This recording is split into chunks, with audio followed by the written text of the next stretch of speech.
Hey everybody, how's it going? It is Matt and it is Bloodthirsty Thursday. Yes, folks, it is already Thursday, almost TGIF. First and foremost, I do hope each and every one of you are having a great morning, evening, dawn, day, or dusk, because life really is too short as is. Please do like, share, and subscribe. I love seeing each and every one of you every Monday through Friday, permitting my schedule, and then, of course, major holidays, I am not here. And then also do me a huge favor and check out the information in the description box for more information on the daily film, such as your brief synopsis, your starring cast, your runtime of the cut I am watching, your director, an MPAA rating if there is one that exists, some trivia, and then of course a link for either a trailer or a scene from the movie itself. So there's going to be a little bit of extra information in there for you, just so you can have a bigger taste of it and decide if you want to track down a copy to check it out or not. You know, one of those kind of ordeals. I like to give you a little extra. Now that I got all that out of the way, let's get on to the movie of the day. And this one is a very interesting one. It came out all the way back in 2013. This release here didn't come out till, I believe, 2016, and is none other than Sheepskin from Unearthed Films. Yes, this is a very interesting movie. I would say it plays out more like a drama than anything else. There is a lot. It relies heavily on its acting and it's in everybody's delivery and the timing of everyone on that end. It really relies heavily on it.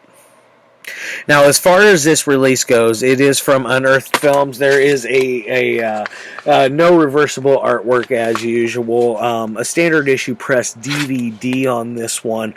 I can't remember if this one's got a Blu-ray or not. Either way, you can't lose with this one.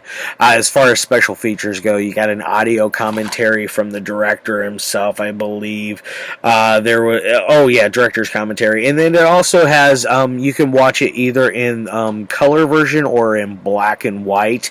It is interesting either way around. I have watched it both versions. There's nothing different between them other than the color scale, and that's the only real difference. It doesn't really. It's the black and white gives it a little more of a noirish feel. A little more. It gives it a little more grit, in my opinion. It helps hide some of the flaws of the werewolf because it's the whole the story is the man a werewolf or is he not a werewolf kind of story.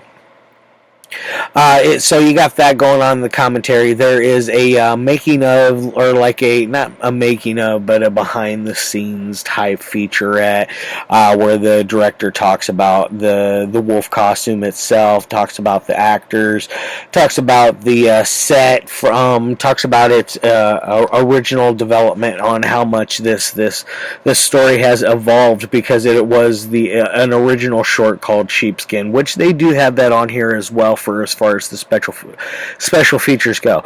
But it talks about the development and how much it grew from then into now.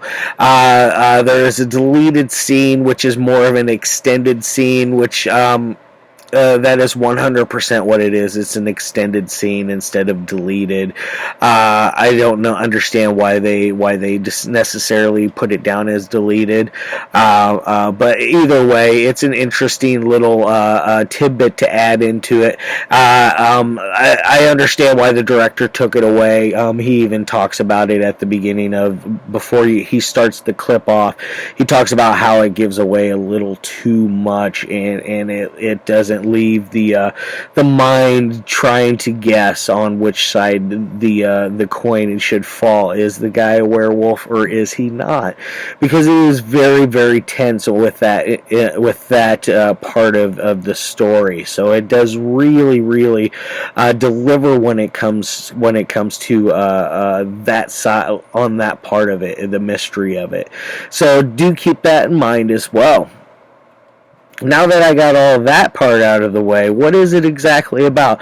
Like I said, it's about a man who they think is a werewolf. This group of punk rock band, I believe they're called the Dick Punchers. They were originally supposed to be called like the Bashers, or I wrote it down in the trivia, I believe, maybe not. But either way, it was originally supposed to be a different name, but they changed it to the Dick Punchers due to a on-set joke. There's even a Dick Punchers music video I forgot in the special features of this. But this band, they take this guy they kidnap him. They basically are torturing him beyond belief because they think he is a werewolf. Because one of the main guy out on the band, his sister was killed and was mauled and brutally killed by a creature. They said a bear or something of great stature like that killed her. So they declared it an accident.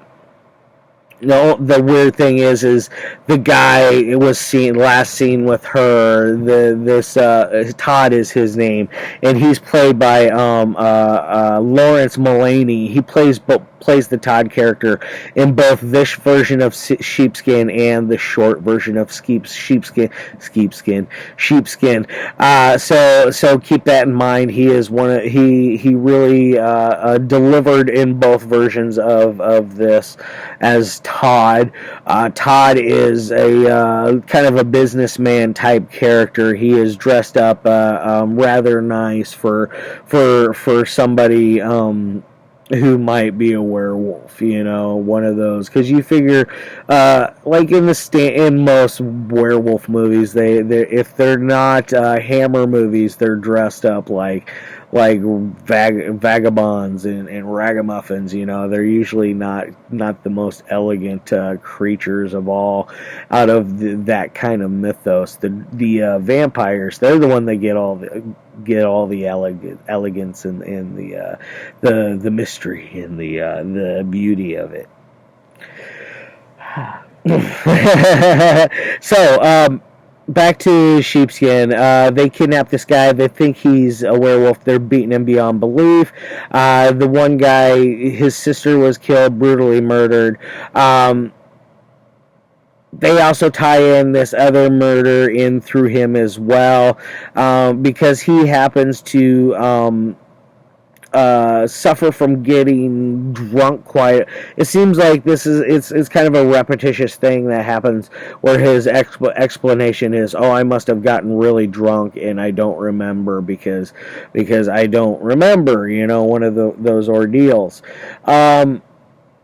It helps throw off the scent a lot on this movie because it's really hard to really fall either way when it comes to is he a man or is he a monster.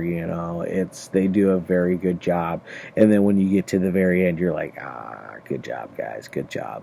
There is werewolf in the movie, I will say that. It lacks on werewolf. It needs a whole lot more, but it's one of those things that it's done.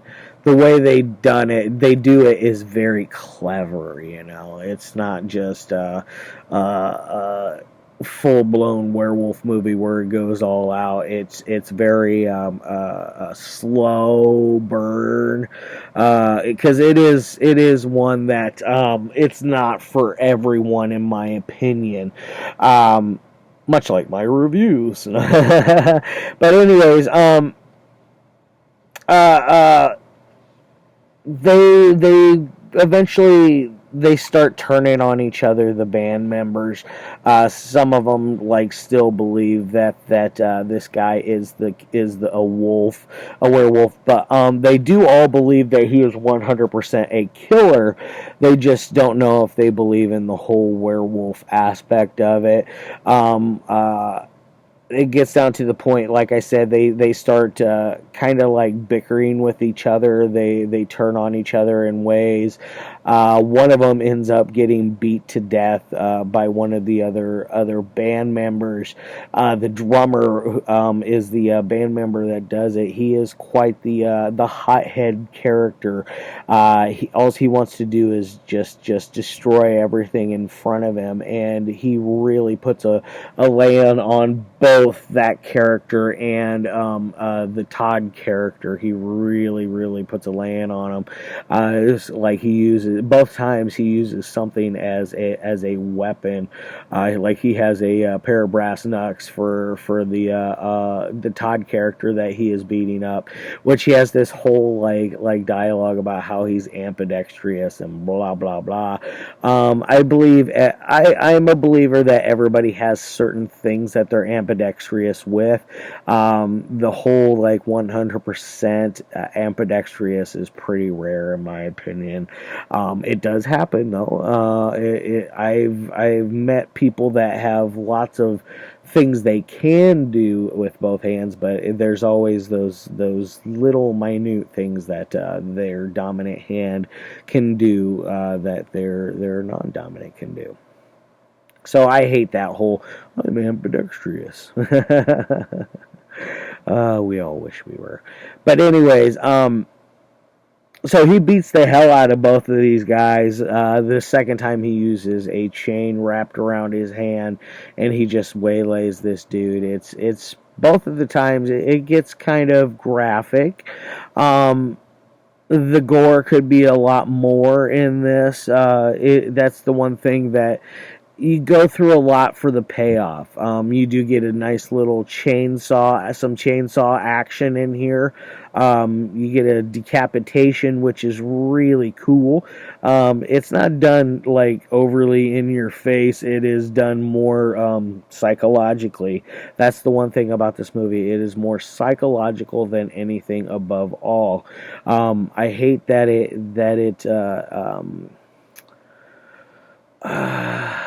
this artwork, I love the artwork, but I hate it in the same sense because it does it no justice.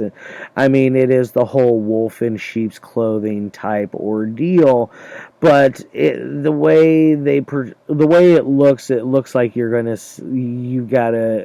get a whole lot of werewolf action, some cool stuff. In all actualities, you don't get much of the werewolf. It's like maybe 5 to 10 minutes worth, if that. And this sucker runs at an hour and 20 minutes. So 80 minutes. It's my kind of cup of tea when it comes to movie lengths. I like anywhere from that 80 to 100 minute marker. That's where I roll. After that, I get kind of like sleepy, especially after the 2 hour mark. But back to the whole thing. So they start turning on each other. You're still stuck in this whole aspect of is it him or is it not? The Todd guy's wife happens to have followed him there because she has some sort of tracking device on his phone or something like that picks up a ping on it and tells you where he is at. She gets there. She is basically taken hostage as well. And she is brutally beaten, and then eventually she gets killed. It's one of those things. It is more of that seemed more non-intentional, like they didn't really want her to die, like one of those kind of things, because she does eventually kind of side with her captors because they are very very very convincing on the whole aspect of that he is a werewolf. They're very very convincing. Like really convincing. So as far as any kind of like ratings would go on this thing, on the technical side, this thing's probably a 3 out of 5. It's the middle of the road. Like I said at the very, very beginning, it relies heavily on its acting and the way the story develops. So definitely this is a slow burn. You need to pay attention from beginning to end. Try, if you get sleepy easily, grab you a cup of coffee or a energy drink, a soda, whatever it is that helps wake you up. You might need that for this one if you don't like movies that rely on a lot of dialogue, because this one, there's a lot of dialogue. Like a lot, and it is a what do you call that? There's it's all set in one place. There's no like real other places other than this warehouse that they're doing all this in. So it's got kind of like that kind of story going for it. It's all one set kind of. It's other places inside the warehouse, but it's all set inside this one warehouse. Now, as far as like any kind of editing or anything like that, it works okay. It doesn't the momentum doesn't shift wrong or wonky. It doesn't feel like it gets choppy at all with that, because that's one thing that I am a huge.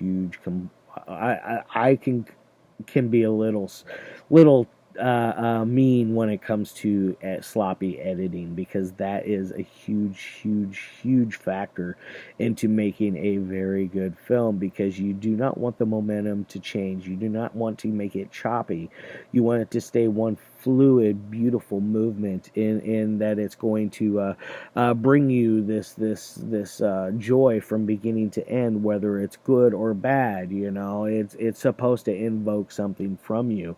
And then if it's done masterfully on the editing side, that really helps the elegance of the dance. So that is one thing that I really like. It does have a nice smooth fluid movement. It doesn't fall off of its horse. It does very good on that. So now, as far as the entertainment side goes, because it is a little slow, I do find myself kind of like wanting it to speed up just a pinch on the on its momentum, because it does keep you intrigued. It does pull you in good enough.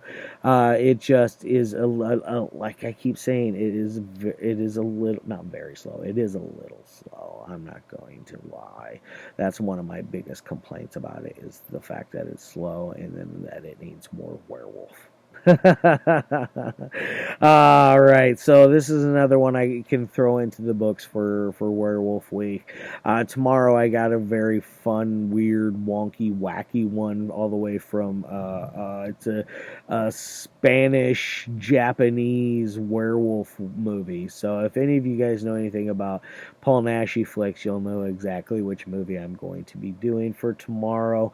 It is weird, I don't know. I'm going to have to watch it again to really grasp more to the story on that one. All right, guys, love your faces. I'm going to get the hell out of here. I hope all of you guys have a fantastic day, and I'll see you tomorrow.